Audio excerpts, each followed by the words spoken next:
On the day of the proposal, Robert's beloved went abroad. Instead of a diamond ring, he led me to the rooftop, where I received not jewelry, but a dozen slaps and a bucket of dung thrown by his beloved. He laughed heartily while embracing his beloved, capturing my dirty and swollen face in pictures. "Do you really think I like you? It's just a game, a ridiculous love charade." Silently, I laughed. Loving him was just to complete the mission and get close to the person I truly loved. I stayed with Robert for 6 years to fulfill the mission, because I resembled his ex-lover, who went abroad after a fight.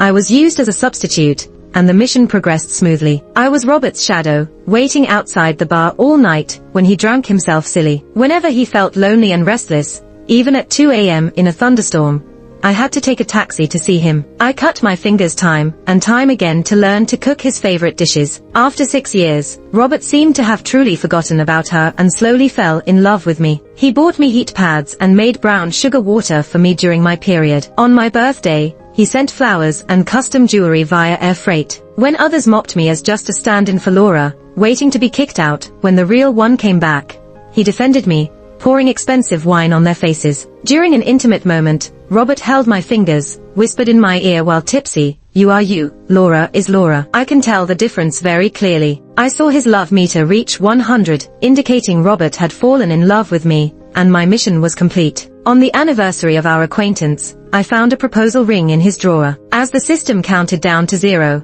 I would leave this world forever. I chose to stay. After a momentary glitch, the system warned me, if I chose to stay in this world, I would never be able to leave. The target, Robert, had bipolar disorder and trust issues, making it dangerous with a risk level of 4 out of 5. Staying might put me in physical danger. Thinking of the hidden ring and feeling a slight pain in my heart, I whispered, "I don't want to lose him." Respecting my decision, the system surges through my body, removing what was hidden inside me, marking the beginning of my freedom from the system. With tears of joy, I realized I would no longer be controlled. I didn't have a chance to tell Robert about this news when he texted, inviting me to the rooftop. I had no idea that it was the day Amy returned home. That ring was not meant for me alone. The wind on the rooftop was strong, and the starry sky couldn't compare to the festive lights. In the delicate light, I saw Robert's new love, dressed in a clean denim skirt, leaning against him like a princess doll on display. Robert's cold face disappeared into the dim light as he casually toyed with Laura's waist. "She was here to have her fun. Don't give me a hard time. She's just my 6-year stand-in, already worn out." He whispered provocatively in Laura's fair ear, "Do as you wish, as long as you're happy." That sentence sounded like a demon's whisper, starting my nightmare. Shivering in the cold night wind on the rooftop, I stood there in shock, asking, "Amy, did you just say what?" "Amy, that's what you're called." Laura arrogantly approached me, her sharp nails grabbing my chin, delivering a series of slaps. My ears rang from the blows, and my cheeks burned with pain. Robert played with a lighter in his hand, his gaze devoid of any emotion, enjoying the scene. It wasn't until Laura's hand hurt from slapping me that she let go. Robert gently held her hand, just like on countless nights, placing her fingers against his lips, murmuring, "It hurts to hit her. Don't hurt yourself." With a mouth full of the taste of blood, my swollen face and one eye barely open from the swelling, I knelt on the ground, gasping hoarsely, "Robert, why haven't I been good to you?" Robert seemed to anticipate my question, and his eyes revealed a dark, mocking smile. "You love me so much, throwing yourself at me like a lapdog, just to complete your mission," he said. "Is that why you've been here for 6 years? Just to see how low you can go to get it done?" He lightly touched my bruised and bleeding cheek. "It hurts, doesn't it? This is what you get for treating me like a toy. Amy, you can't go back now. Welcome to hell." With all his feigned affection and overflowing love, he even fooled the system. If I could see his numerical value at that moment, it would surely be an irreparable negative. As someone who had spent 6 years with me, he knew better than anyone how to completely humiliate me. A bucket of filthy sewage was poured over me, disgusting and nauseating. I was drenched in the foul-smelling yellow water, feeling it seep into the wounds on my face, causing me to shiver uncontrollably. The girl in Robert's arms frowned in disgust. "So ugly, so disgusting. I feel like throwing up. If I get this dirty, I'd rather die." "Stay still, Amy." Robert's voice was gentle as always. He took out his phone, recording a video to keep as a memento of my most beautiful moment. "You better behave, or one day, if I'm not happy, I might accidentally post it online." He bent down, revealing the coldest smile I had ever seen. The next day, Robert and Laura's engagement was announced at a press conference. I watched Robert on the bustling street, wearing a bespoke light grey suit, his demeanor so captivating. He presented the familiar engagement ring I had seen before and proposed to Laura in front of the cameras. Laura and I, childhood friends, who had waited for each other for over a decade, finally found happiness today. Everyone applauded their two-way pursuit of love and childhood sweethearts finally coming together. Laura's face, so similar to mine, showed astonishment and indescribable joy, with tears welling up in her eyes. She extended her hand, letting Robert gently slip on the engagement ring. The shot was a close-up. The dazzling ring sparkled on her fair, slender finger, but on closer inspection, the ring was slightly loose and almost slipped off Laura's finger several times. Laura also noticed the size issue, covering her doll-like small face with her fingers. The journalist asked me at an inappropriate time. I heard that Robert had a 6-year underground affair, and he always had a stand-in by his side. Laura was slightly annoyed, but had to endure it in front of the media. Robert glanced coldly at the journalist and said, "You also know it's a stand-in. Stand-ins are just for fun.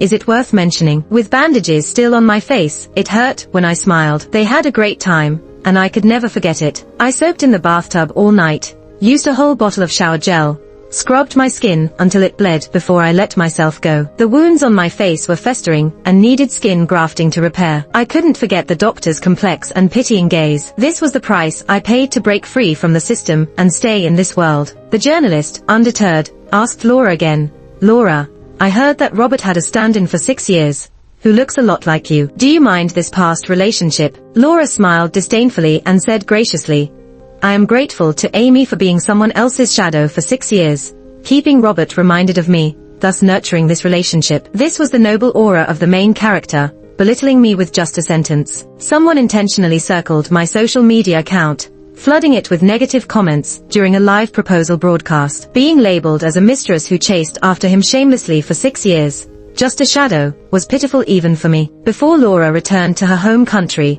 Robert had also protected me. Her best friend mocked me as an arrogant stand-in, a piece of bedding. Robert, after hearing that, looked frighteningly cold and threw a glass of red wine. Words once said cannot be taken back. "You all clean up the red wine on the floor with your tongues." I couldn't remember how many times he had left me for Laura. Under the spotlight, Robert, with a hint of a smile on his lips, bore a slight resemblance to the person who only appeared in my dreams. I served as his stand-in for 6 years. He served as my antidote for 6 years. Finally, the system disappeared, and I could choose to leave and stop pretending to love him. After blocking all their contact information, I went to a remote sanatorium. A pale and weak teenager lay on the hospital bed, unconscious and unresponsive, with a faint dimple at the corner of his lips, reminiscent of Robert. I placed a bouquet of lilies in the empty glass bottle. A cleaning worker struck up a conversation with me. "Who are you?" to the patient. "I haven't seen you in so many years." I licked my dry lips and looked at the patient's face.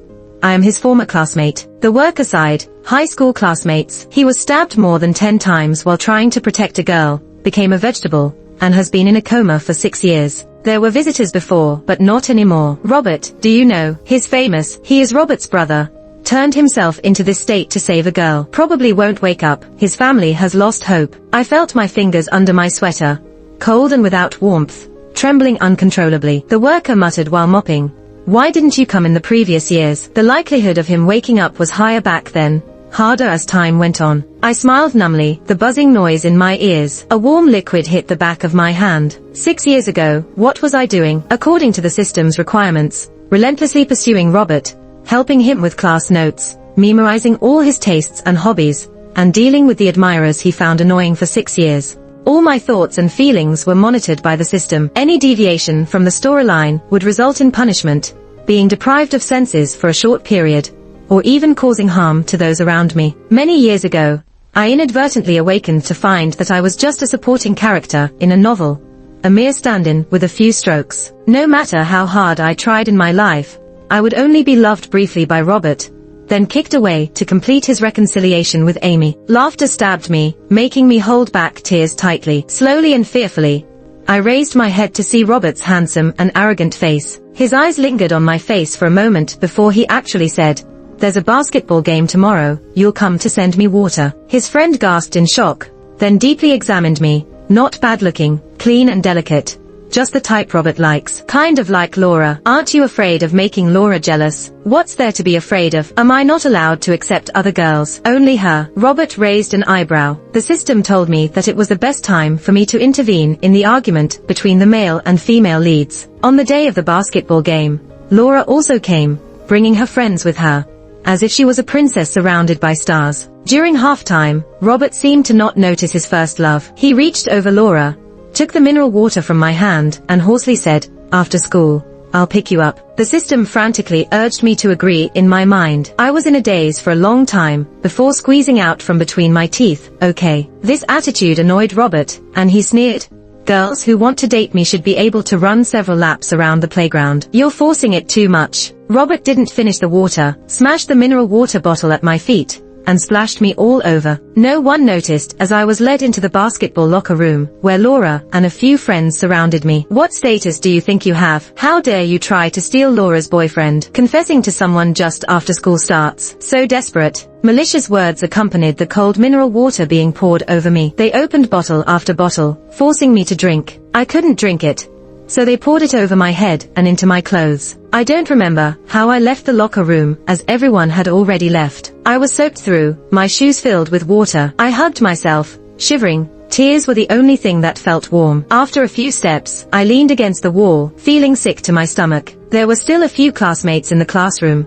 pointing and gossiping about me, but no one dared to come near. "Is that the girl who sent water to Robert? How dare she? Don't go near her. Don't hang out with her. You'll be unlucky too." Carrying my backpack, I walked down the stairs, despairingly saying to the system in my mind, "I don't want to be a supporting character anymore. I don't want to get close to Robert. Leave me alone." The system didn't respond, then suddenly deprived me of my 5 senses. I was plunged into darkness, where I couldn't hear or feel anything. I don't know how much time had passed, but pain spread throughout my body as I fell down the stairs, all the way to the bottom. "Classmate, are you okay? I'll take you to the infirmary." When I woke up, I was being carried, and looking up, I saw the dimple on his fair cheek. I struggled in surprise. "Robert." He lowered his head, showing a gentle smile. "Don't be afraid. I'm not Robert. I'm Charles, his brother." Charles took off his coat and put it on me. His clothes were very clean, with a faint fragrance of lilies. I froze, realizing that I was just Robert's backup, and the system wouldn't allow me to interact with any other supporting characters. "I'm not cold. I want to take this coat off." Charles held my hand, his ears slightly red, and whispered, "Your clothes are soaked, and you're so cold. Don't catch a cold." In the infirmary, Charles helped me zip up the coat before setting me down. The doctor did a simple checkup and asked me, "How did you fall down the stairs?" Indeed, no one noticed the presence of the system. I nervously licked my lips. I suddenly felt dizzy and couldn't steady myself. As long as I went against the system's demands, such punishments would happen again. "You might be anemic." The doctor looked at Charles, standing under the dancing specks of dust, transparent and pure as if glowing. "Are you her classmate? Remember to help each other and take care of her a bit more." Charles listened patiently and gently nodded. "Okay.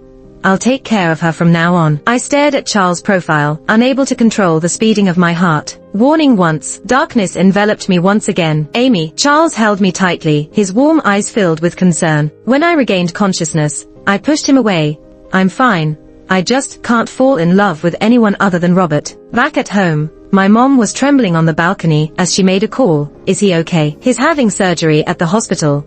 I'll go there to accompany him later." Mom, I called out several times before she came back to her senses. "You're back. What happened?" My mom's eyes turned red. "Your dad had an accident at the construction site. He fell and broke his leg." "Don't worry, he's already in the hospital for surgery." A chill ran down my spine, colder than the water Laura poured on me. I retreated to my bedroom, trembling as I called out to the system. "My dad had an accident. Was that your doing?" The system bluntly admitted, "Yes, it was me. Just a warning for you. Characters in the book should not deviate from the plot. This time it was only your dad's leg. Next time it might be his life. You must play the role of Robert's secret admirer well, and make him fall in love with you." When I entered the classroom, the entire class fell silent. Everyone knew that I was the foolish backup to Robert, and no one wanted to get close to me. By the window, a young man was sleeping with his head on the desk. The wind lifted his white shirt, and his hair shimmered with a warm chestnut hue in the sunlight, emitting a soft halo. It was strange. Robert and Charles were twins, near identical in appearance, but completely different in temperament. One was a demon, the other an angel. It was the first time I had seen Charles come to class since the beginning of the school year. After sitting down, Charles opened his sleepy eyes, his amber pupils reflecting, "I brought you breakfast." After a moment of daze, my cheeks blushed slightly. I've had breakfast. Don't trouble yourself." The desk was filled with various breakfast items. "Eat more. I promised the doctor to take care of you, so eat more. Don't faint again. Being sick isn't a good feeling." Charles tapped on my desk. "Why haven't you been coming to class?" Charles pointed to his heart. "I have a congenital heart condition, can't handle stress, and might not live past 20. He said it so gently and calmly that I accidentally pricked my textbook with my pen, feeling overwhelmed by a sense of powerlessness. He was just like me, an insignificant supporting character in the book. After class, the system reminded me to get close to Robert again. I held my notebook, stopping Robert. "These are the notes I took in class." He was a natural protagonist, who could have a life others could only dream of, even if he didn't study. Robert took my notes, and I thought he would tear them up and stomp on them, but instead, he casually put them in his backpack. He teased me by lifting my chin and getting close with a playful smile, asking if I liked him. I held back the bitterness in my eyes and answered with a smile, "Yes, I like you." Robert's lips quirked as he told me to help him with taking notes every day and throw away these scented love letters. He then asked what I would do if another girl confessed to him. Annoyed, he flicked my forehead and said I should just brush them off, as he was worried about other girls stealing him away. I tore up the pile of love letters and threw them in the trash, instantly becoming known as Robert's standby. Some girls envied me, saying I could get close to Robert just because I had a face similar to Laura's. As I heard these rumors, I shook my fingers that had gone numb from note-taking. Charles often slept in class and occasionally turned to look at me, warning me that his brother was spoiled and not a good person. He whispered that I would get hurt, his feather-like eyelashes fanning the shadow. After a whole day of not eating, I nibbled on a sandwich that Charles had bought for me. Robert waited outside the classroom, frowning, and snatched the sandwich from me, throwing it away in the trash. He then teasingly criticized the weight of my backpack, asking if there were any love letters from boys inside. Frantic to retrieve my food, I tried to grab it back, but Robert's face turned dark. He grabbed my backpack, complaining about its contents. He found nothing but junk inside and mockingly asked if I was treating those items as treasures to take home and eat. He emptied my backpack of its uneaten snacks into the trash. I lost control and tried to grab them back, shouting at Robert. He threw my backpack back at me, pinned me against the wall, his dark eyes like those of a wild beast. But all I could think of was the other person who slept peacefully under the window, their amber eyes always gentle, shielding me from the sun, and fanning me while Robert made me take notes. As I drifted off into my thoughts, Robert kissed me. I closed my eyes, tears flowing back into my heart. After the kiss, I saw that the love meter above Robert's head only registered 50, still below passing grade. He noticed my red eyes and asked if I had been upset. He pinched my bitten lips and said it was his first kiss too, implying he never went further with anyone else. I wanted to laugh at his attempts to deceive me with the love meter. No matter how close we got physically, he never saw me as someone he truly cared for. He just liked to play games with me. I was simply a placeholder. When Robert found me again, it was no surprise. He chewed his gum lazily and mentioned that Laura had signed up for an 8-kilometer race at the sports meeting, but was unable to participate due to her period. He demanded I take her place, ensuring no one would notice the switch. Feeling weak from my own period, I hesitated to protest, pale-faced and clutching my stomach. The system sounded an alarm, reminding me that my world revolved around Robert. He scolded me for being selfish and not understanding the discomfort of periods as girls. Feeling belittled, I took on Laura's race number, running the 8 kilometers for her, only to collapse midway with excruciating cramps and blood soaking through my sportswear. As I woke up in the infirmary, Charles was by my side, worried about the dangers of intense physical activity during menstruation. He looked pale, holding my hand tightly, questioning why I couldn't care for myself and what was worth it with his brother. I apologized repeatedly in a faint voice, clutching the snow-white blanket. Robert and Laura, childhood sweethearts bound by their families for marriage and studying abroad together, were a done deal. When Charles told me that, I felt relieved. I knew taking Laura's place in the race was her way of punishing me. I asked Charles not to meddle in my affairs anymore. I couldn't afford to get attached. I was the most selfish of them all. His fingers loosened their grip, his voice choked up as he shared his childhood burden, and how he could never take over the family business due to poor health. I envied him deeply for being loved and having so much. The sports meeting ended, and a campfire party was held that night. Laura suddenly expressed a desire to see fireworks, So Robert took her up the hill behind the school, claiming I should join them and carry their belongings. Still recovering, I limped behind them like a clumsy snail, watching as they kissed under the moonlight. Laura nestled into Robert's arms, tears streaming as she said something to him. In the end, Robert nodded in agreement. I was the bystander, witnessing an idle drama play out between them, full of arguments, ruptures, and reconciliation. As the fireworks illuminated Laura's blushing face, she leaned against Robert, who kissed her forehead. When the fireworks ended, the crowd dispersed, leaving me alone on the dark hilltop. Behind the mountain lay a deserted area, not knowing I feared darkness and thunder the most. After the thunder passed, heavy raindrops poured down on me, mixing with my tears. I screamed for Robert, knowing deep down, I was just a supporting act and would not receive a response. Frantically, I groped in the darkness, dragging my nearly incapacitated ankle. Not paying attention, I stumbled down the slope, my body slashed by thorns. As I landed at the foot of the hill, blood flowed from the cuts. Facing me was a broken tombstone. I cried out for help from the system to take me home, feeling terrified and forsaken. The system didn't respond.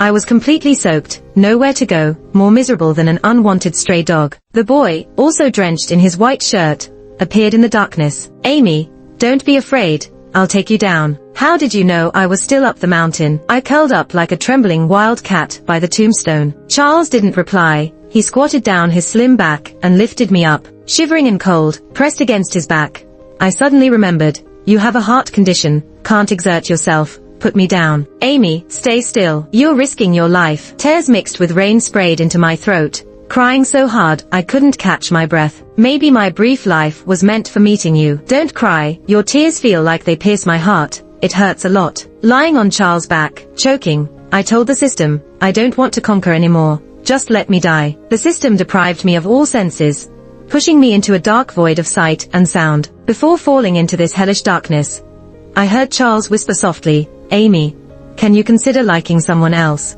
In Robert's world, there are many people, but I only have you. I will treat you as my whole world, all of my life. That night, I didn't give a response to Charles' words, but he transformed into a fragile butterfly and flew out of my world. After the fireworks on the mountaintop, Robert and Laura reconciled. He never came looking for me again. Perhaps, it was Laura's idea to have him abandon me on the mountain, to make me clear about my identity, just a disposable stand-in. Laura felt her revenge on me was not enough. She brought some thugs to corner me in the alley, with dyed blonde hair, cigarettes dangling from their mouths. You're Amy, not afraid to mess with Laura. You're not good enough for Robert. Why don't you find someone else? They jeered, loosening their belts. Get lost. Don't touch me. I stepped back, smashing one of the thugs approaching me with my school bag. Chains in the bag, scratching a thug's face, he hissed, looking at his blooded fingertips. Damn bitch. Someone paid us a fortune to play you to death. Instructed us to ruin your annoying face. They forced me to kneel, took out a fruit knife and gestured on my face. One cut here, no nose, become a freak, will you still attract men? The knife grazed my nose bridge, the pain followed, blood dripping to the tip of my nose. Robert wouldn't come. No one dared to come save me. When we disfigure her, let's have some fun first. Get lost. Don't touch me. You all can go to hell. My rage only earned me a slap. Get lost. Don't touch her. Charles burst into the alley, fighting the thugs. He had a heart condition, facing a dozen people alone. Go, don't mind me. I yelled at him in his white shirt, his slim and tall figure, hoarse. Charles had split lips, bleeding heavily. He knelt down in front of me, one hand supporting the ground, the other shielding my eyes. Amy, don't look, it doesn't hurt. I feel no pain. I've called the police, they'll come to rescue you soon. They stepped on Charles' back. Who's this idiot? Sickly and daring to be a hero, looking for death. Still want to call the cops. We'll make sure you pay for it. We'll kill you. They kicked Charles off and tried to take me away. Charles stood in their way, tightly holding onto their legs. Some thugs got more aggressive. Hearing the distant police sirens, they drew out knives, stabbing at Charles' back. One stab, two stabs. No, stop. Let him go. I'll do whatever you want. Too late. The white shirt was soaked with blood, dribbling out of the alley. I never imagined a person could bleed so much. No matter how I tried to cover with my hands, it couldn't stop. Charles, Charles. I desperately called his name, my voice cracking. He slightly opened his amber eyes. Amy, don't cry. I'm hurting. I hung my head down, touching his cold face. I like you. I never liked Robert. I only like you. The system instantly took away my body. I collapsed softly beside him. He was so close, his blooded fingers, but I couldn't touch. This time, the system's punishment felt particularly enduring. I was imprisoned in darkness. So long I thought I'd live forever in this soundless, personless dark. Waking up, I lay on the bedroom bed. Mom's eyes were bloodshot, cheeks sunken. "Amy," she began, tears streaming down, "your dad is gone." Everything seemed to turn blank before my eyes. It was winter, yet I heard cicadas chirping loudly in my ears. "He only broke his leg. The surgery went well." My mom collapsed in front of me, crying uncontrollably. The doctor said it was a post-operative infection. He just went suddenly. Not even time for rescue. Tears flooded her entire face. I touched my chest. No wound there. Why did it hurt so much? I couldn't stand up straight, afraid to breathe. It was because of my reckless confession that the system took away my dad. Without even a chance to say goodbye, I appeared like an empty puppet by Charles' hospital bed. The boy was quietly sleeping, covered in medical instruments. Sunlight shone on his almost translucent pale face through the window. As if it was just a normal afternoon, he would wake up and softly ask me, "What lesson number is it? Why don't you call me? Help him copy notes. Does your hand hurt? I'll help you copy." He won't be able to read it. In the hospital room, the Chi family stared deeply at me. "It's all you." Charles' mom, seeing me, her face contorted, voice shrill and trembling. "Charles has a heart condition. We've already arranged with a foreign hospital. As long as he receives treatment, he might live like a normal person." "Why did you seduce him? I heard your reputation. Amy, right? You flirt around with different guys. Messing with Robert wasn't enough. You had to seduce Charles too. He's not protecting you. He shouldn't end up like this." He almost bled out from multiple cuts all over his body. "You're not worthy of the good he showed you." Yes, every word she said was right. I looked up, desperately trying to focus on the glaring light outside the window, almost crushing my hands to prevent tears from falling. I couldn't even cry. "I won't let you see Charles anymore." Dirtying up his hospital room, all I could do was stubbornly stand by the hospital bed, give him one last look, whisper in his ear, and pray softly, "Please wake up. I can wait. If I can't wait in this lifetime, I'll continue waiting in the next." This frantic mother grabbed my arm, but Robert stopped her before she could slap me. His gaze was deep and gloomy, with messy hair almost covering his eyes. "Come with me." He forcefully grabbed my wrist, pulled me into the hallway, and locked the door. The tall figure pressed me down, trapping me in his shadow. "My brother likes you so much. Likes you enough to die for you. At least be a little sad. Shed some fake tears for him." "But I don't like him, you know that. My heart is all with you. Whether he lives or dies for me, what does it have to do with me?" As I spoke those words, my heart was torn into pieces, my soul in turmoil, and my tongue trembling. But I lifted my face and forced a smile. "System, am I doing a good job acting? Do I seem like I love him enough?" Robert, taken off guard, averted his eyes with a complex expression of shock, sarcasm, and self-loathing. He punched the white wall next to me, leaving bloodstains. "Amy, you're despicable. If you love me so much, stay by my side and repent." No matter how painful and bitter it was, I had to endure it. "This is what you owe my brother, what our family deserves." A year after high school graduation,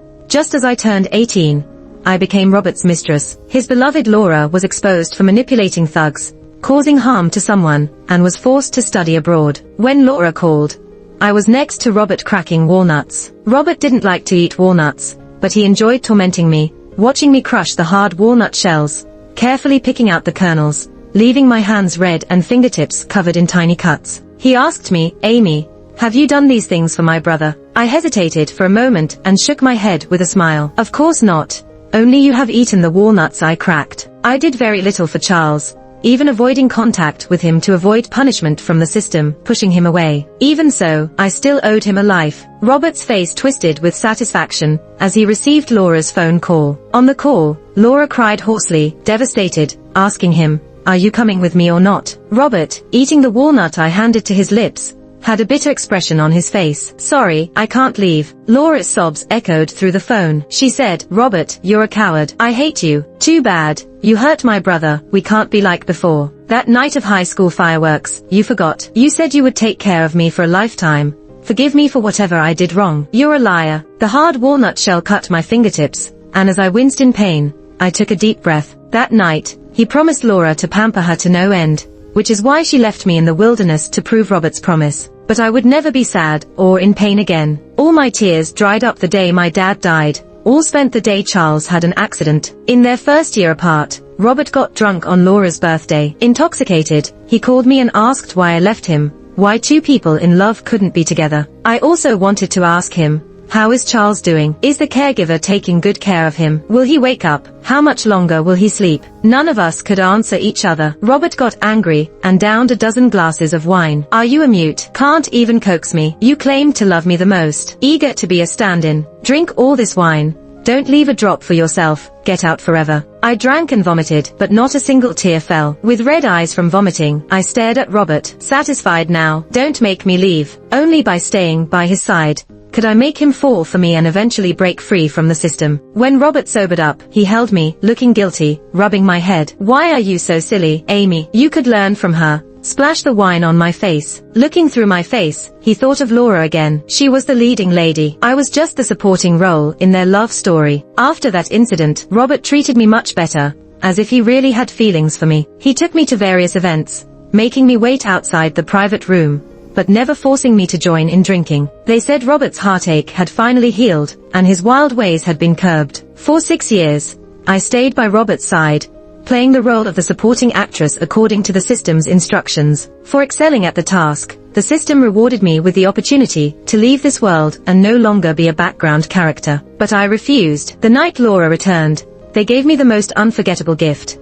A reminder that a supporting role is forever just a supporting role, and the background character will always remain a background character. After being slapped by the leading lady multiple times, he kissed Laura's hand with indifference. Whatever you do to her, I don't care. Just don't hurt yourself. Laura, proud and confident, anticipated my abandonment, reveling in my despair and hopelessness for her. I simply wiped away the dirt from my face. They didn't know. I never loved Robert for even a second. No one could love an abuser. I degraded myself to stay by his side, all just to be able to love someone else. I was Robert's stand-in. Robert was my stand-in too. He was just a supporting role in my life, and it was fair. With no control from the system, I went to the sanatorium, staying by Charles' side, taking over the caregiver's duties. Initially, the caregiver was worried. I told her I was Charles' girlfriend, and that we would get married when he woke up. The caregiver sighed, perhaps not believing that Charles would wake up. Later, she observed me changing Charles' urine bag, helping him turn over and bathe. I stayed by his bedside,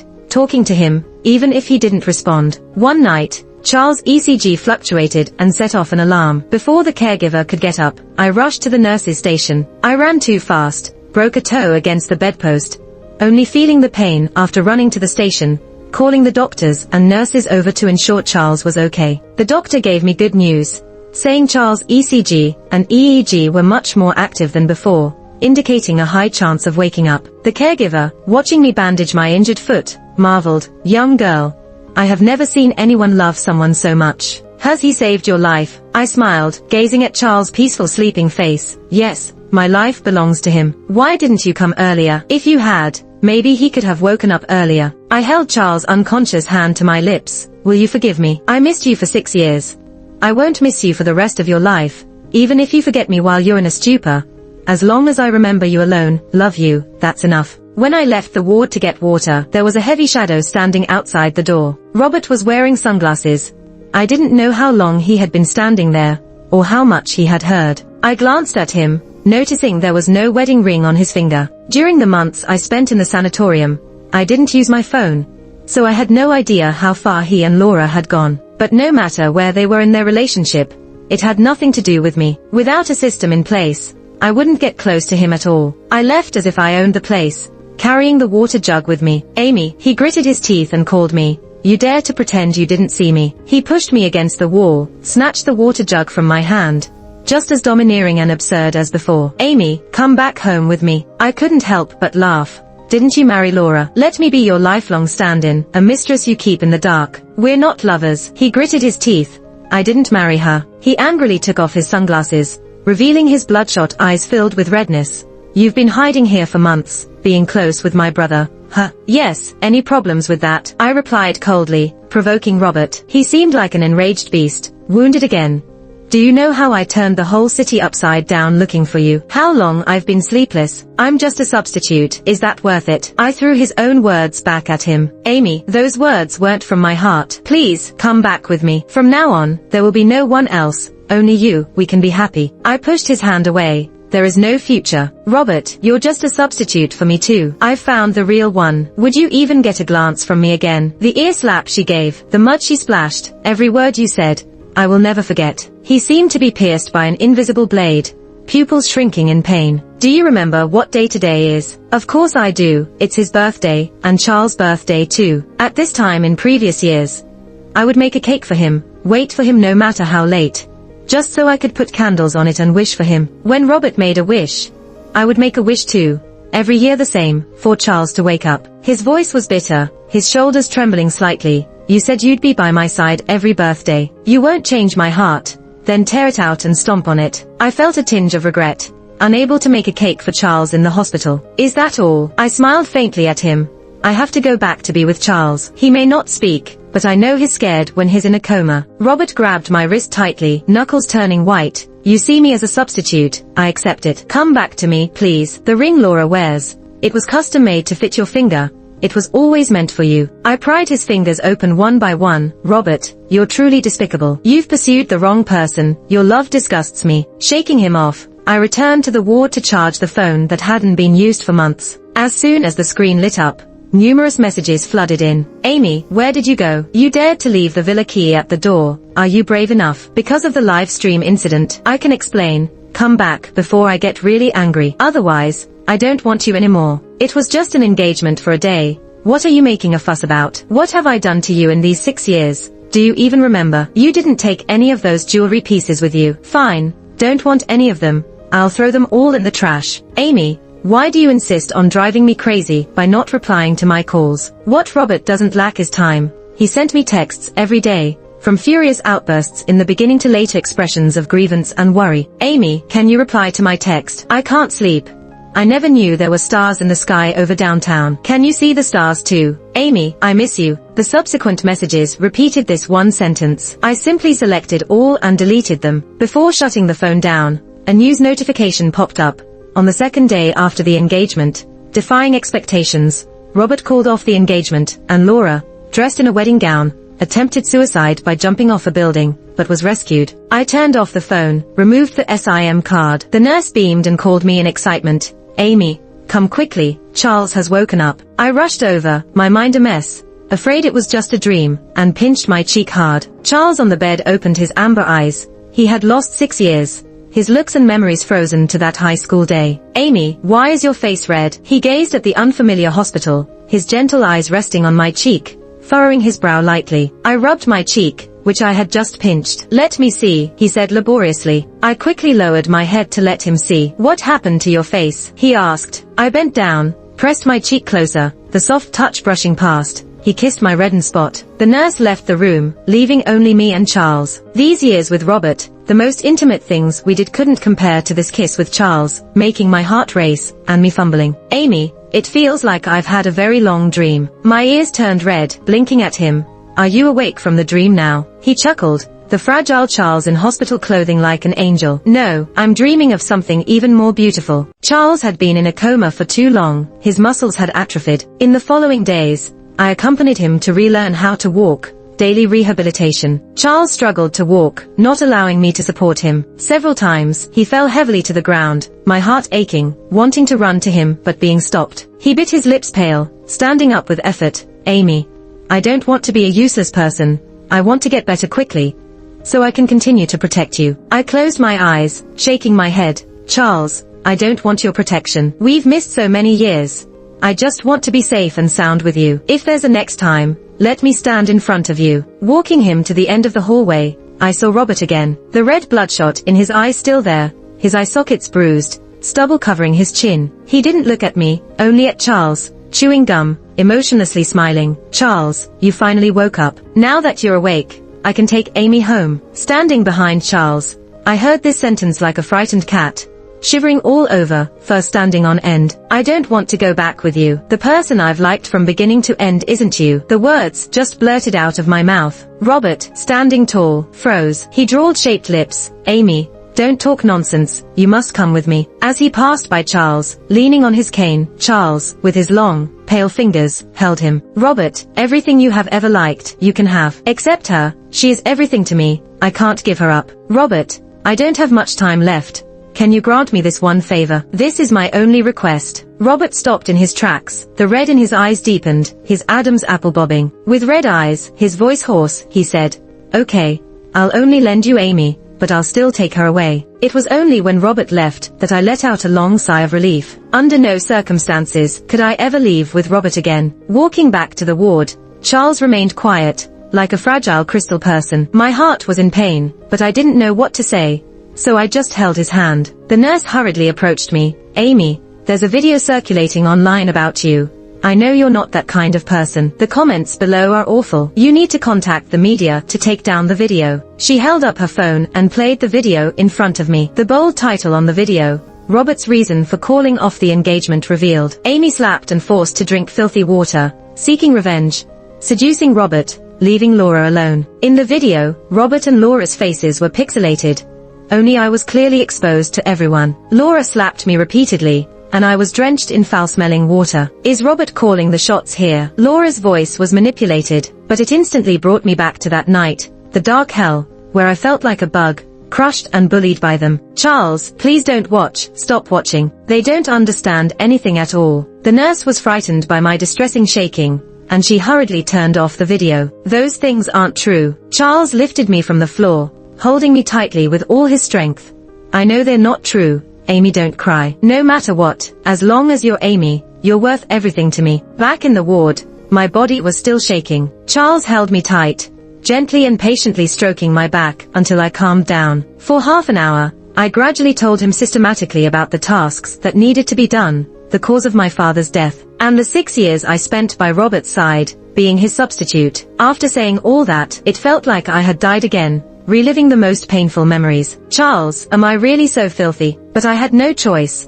I was just an insignificant supporting character in this book, with all the value given to the male lead, your brother. Charles's body was also shaking, his warm lips kissing my forehead, my tearful eyes. "Amy, you still have me. Together, we can provide warmth to each other. I won't let go of your hand, even if it's hell.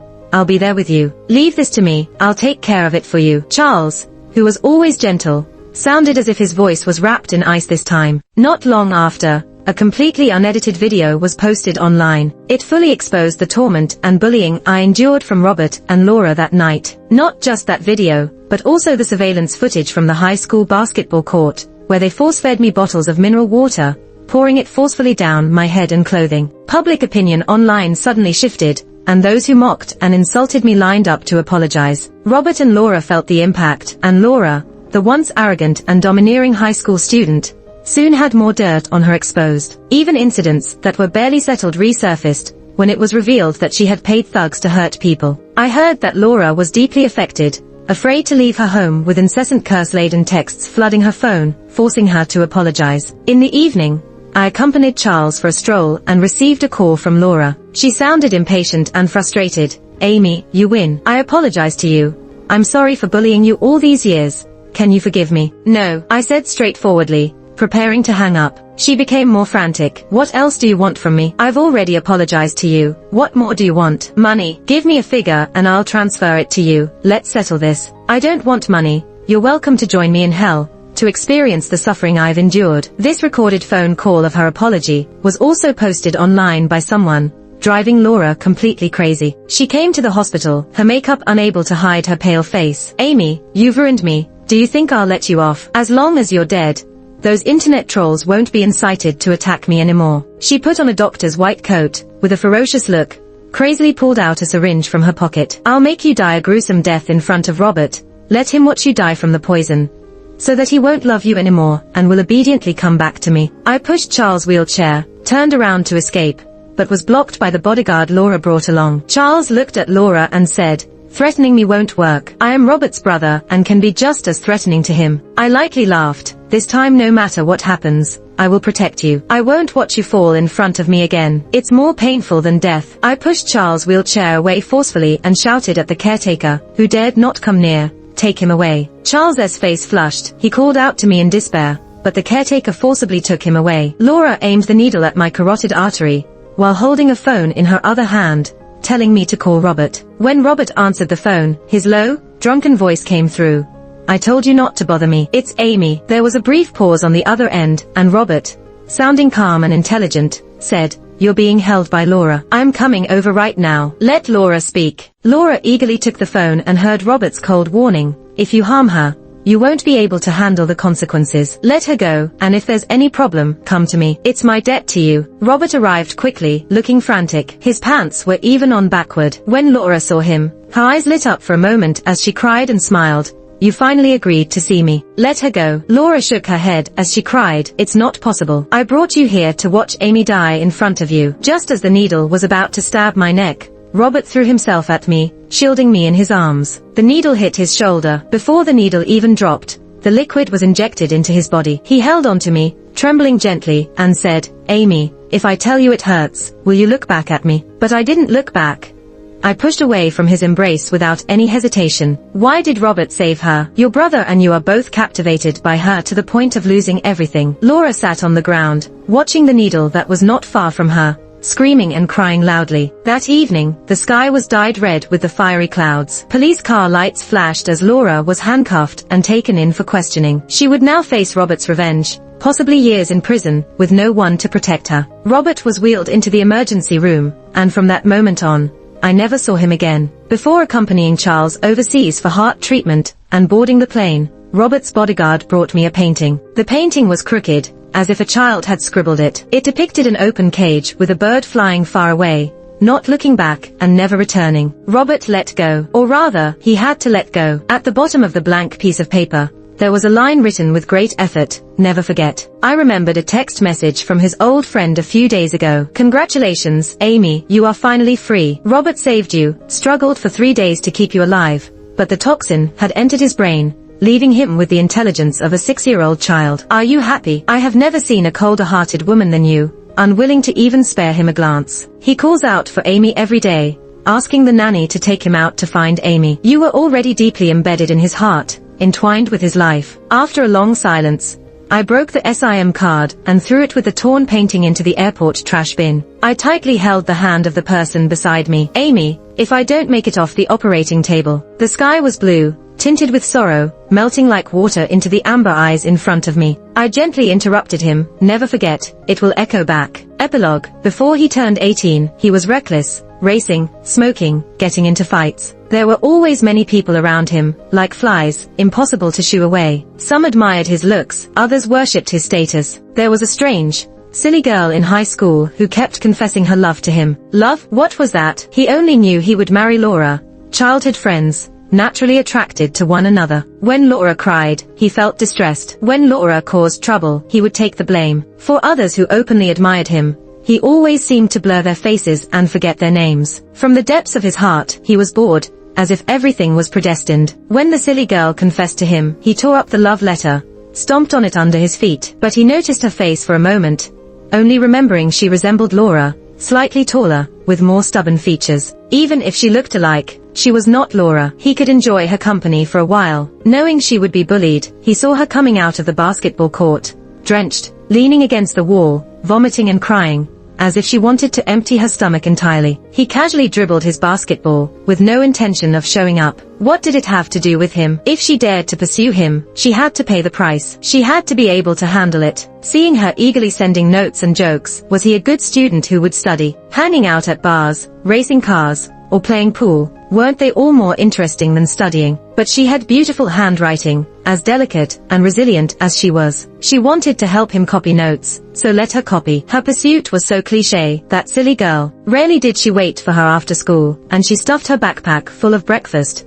Were these worthless treats her way of showing affection? Was she expecting good treatment? He realized, it was always this girl named Amy who pursued him. He had never been kind to her, never took notice of her. But why, when he saw her going crazy grabbing her backpack, her eyes red, she appeared annoying to him, so annoying that he impulsively kissed her. That was his first kiss. Even Laura never got to experience this. After the kiss, he felt irritated and a little regretful. She had a faint fragrance, and her lips were soft, so soft that he got addicted. So when Laura proposed that Amy run the 8,000-meter race in her place, he hesitated for a second, then loathed his own weakness. It was just for fun. How could he let himself get involved? Ridiculous. He said hurtful words, and seeing her face turn pale, reluctantly took the number tag from her. At that moment, he thought, if she refused, showed a bit more firmness, he wouldn't let her run, but she just stubbornly pursed her lips and walked away silently. He felt restless for the first time, not showing up on the playground,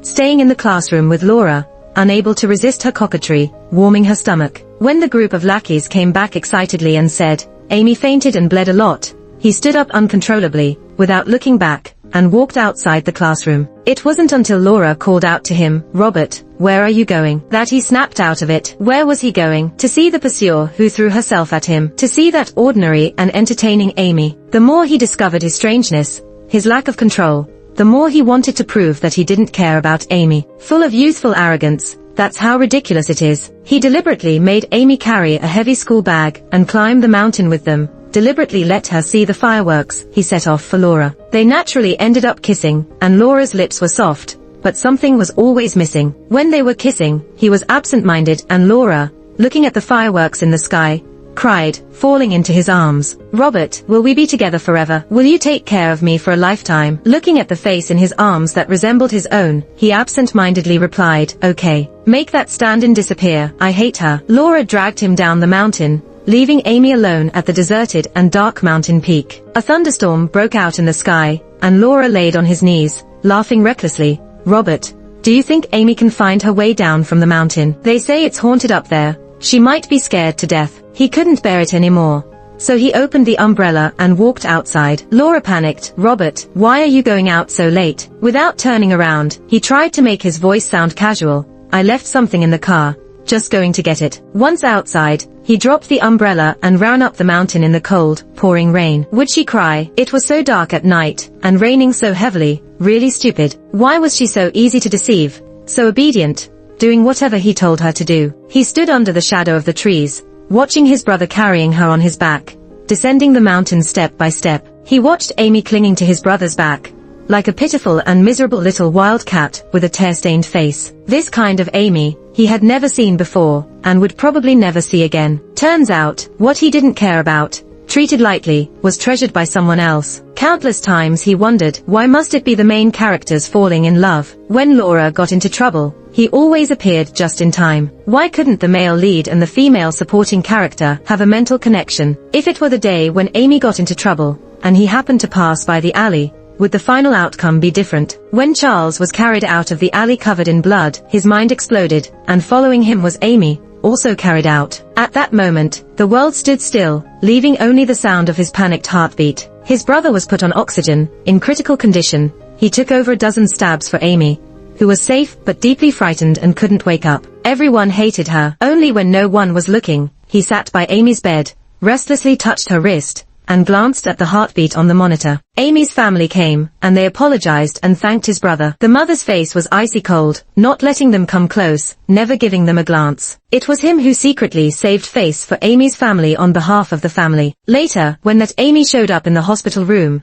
her whole demeanor was wilted, with a vacant look and no trace of light in her eyes. He heard that Amy's father suddenly passed away, and the comforting words he should have said couldn't come out of his mouth. When the mother was about to slap Amy, he couldn't help but stop her, dragging her out of the hospital room. She made his brother into a vegetable, was indirectly the cause, and should be hated and mistreated. But he felt as if possessed, unable to control his heart, keeping her by his side as a captive canary. Watching her smile and say she liked him, his heart turned cold with panic. He knew Amy was lying, smiling so falsely, on the verge of tears. And on that same day, he seemed to break free of the set, completely remembering her face, her smiling but almost crying face, with shattered eyes underneath. It was also the day the system appeared, telling him that if the male and female leads didn't follow the plot before the grand finale, if the characters deviated from the plot, the whole world would collapse and be destroyed. He also learned that Amy also had a system on her. He loved her, but he didn't dare to, getting close, but couldn't get close, hiding his deepest feelings, saying the cruelest words. Amy seemed accustomed to it, accustomed to his harshness, treating her as a substitute for humiliation, never crying again. No one knew that every time he hurt her, the pain in him increased, but he couldn't do anything, couldn't explain or comfort. The system arranged for him to make Amy drink. She drank until she vomited, vomited until she drank again, torturing herself to the point of losing her human form. He pinched and released his fingers, countless times, wanting the world to end, just to make her stop. He was the male lead of this world, and she was just a passing extra in his life. The protagonist was destined not to fall in love with the supporting character. The system advised him to endure a little longer. The end was near.